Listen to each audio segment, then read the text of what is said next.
It's been an interesting week for Captain Marvel, to say the least. In fact, I don't think we've ever seen anything quite like it. This is an example of what happens when a corporation is permitted to get too big and too powerful. As we would expect, the mainstream shills labeled anybody that didn't like any aspect of Captain Marvel a troll, a word which has lost all meaning now. There has been no attempt to hide the fact that this film is purely ideological, and Brie Larson has been set loose to spread her message of ideological hate. As we've learned from Captain Nasty herself, this film is about intersectional feminism. Just look at this photo. Have you ever seen more smugness in your life? Things also aren't looking so great in the larger MCU, as it seems that other MCU stars, you know, the good ones, don't seem to like Brie Larson very much. As we learned earlier this week, some members of the Avengers cast were not happy with Larson and Captain Marvel. A rumor claims that the Avengers cast, or certain members of the Avengers cast, is unhappy with Brie Larson being the face of the MCU going forward. It said one particular actress, hinted at being Elizabeth Olsen, feels that they are getting pushed aside,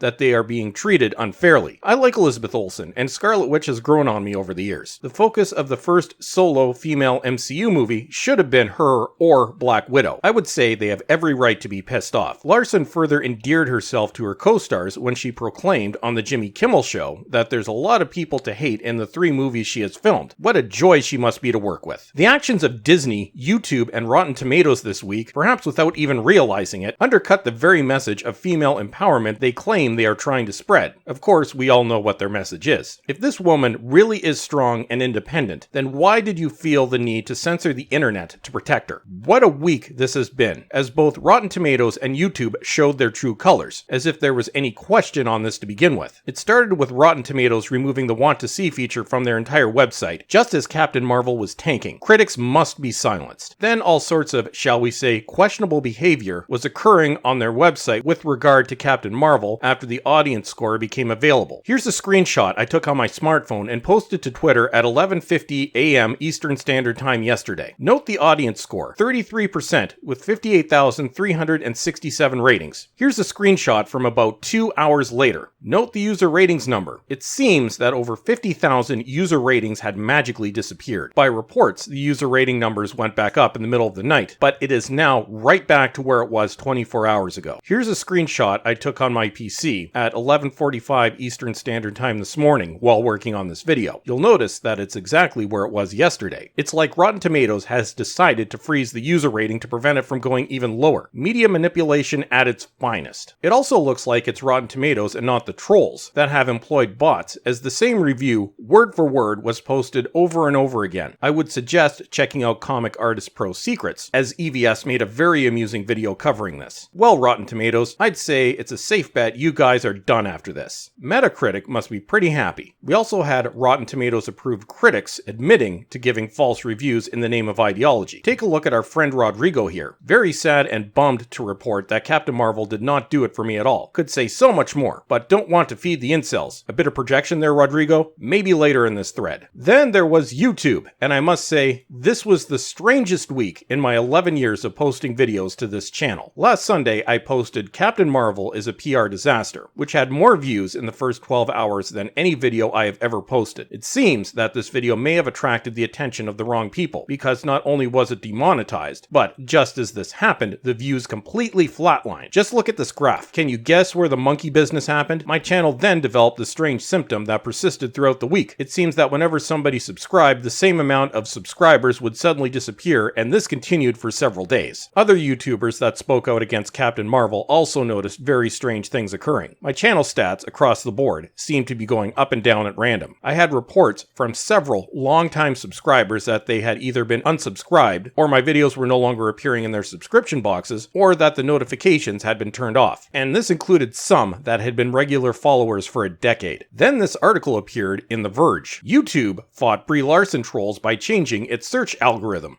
Wow. Just wow. If you searched Brie Larson on YouTube a couple of days ago, the search results were calls for a boycott of Captain Marvel and angry rants about Larson's involvement in the Marvel Cinematic Universe. With one small change, YouTube made all that disappear. Yet we are no longer allowed to have opinions, folks. Now for the censorship and controlling of information part. This week, YouTube recategorized Brie Larson as a newsworthy search term. That does one very important job. It makes the search algorithm surface videos from authoritative authoritative sources on the subject. Instead of videos from individual creators, YouTube responds with videos from Entertainment Tonight, ABC, CBS, NBC, and other news outlets first. 1984, folks. We are now living in 1984. The article included this lovely little tweet. This is kind of a fascinating discovery. YouTube seems to have changed their immediate Brie Larson search results to news. That pushes up authoritative sources and, in turn, pushes troll or MRA-style video rants pretty far down the page. Here's what it was versus now. Hey look, my friend Altiori was third on the list. Now instead of giving people an honest opinion, we are subjected to propaganda from garbage like Wired, Variety, USA Today, and oh, what a surprise, Disney-owned ABC. Then at least we were treated to some comedy as Brianna Wu reappeared to call for government legislation in response to negative Captain Marvel reviews. In case you don't remember, she was relevant for 5 minutes 5 years ago during Gamergate. If nothing else, she gave us a new SJW third wave feminist meme. What we can take away from this is that Disney has way too much power and reach, and no company in any industry should ever be able to get this big and powerful. What this also means is that the culture war may have turned up a notch. We are now seeing active censorship of dissenting voices. YouTube also has a monopoly in user-created videos, as no site has ever been able to come close to challenging its reach. And that means we are now stuck with this platform that seeks to silence us. Alphabet, which owns Google and YouTube, basically controls the internet. This is a scary world we live in now, and the implications go far beyond the entertainment industry.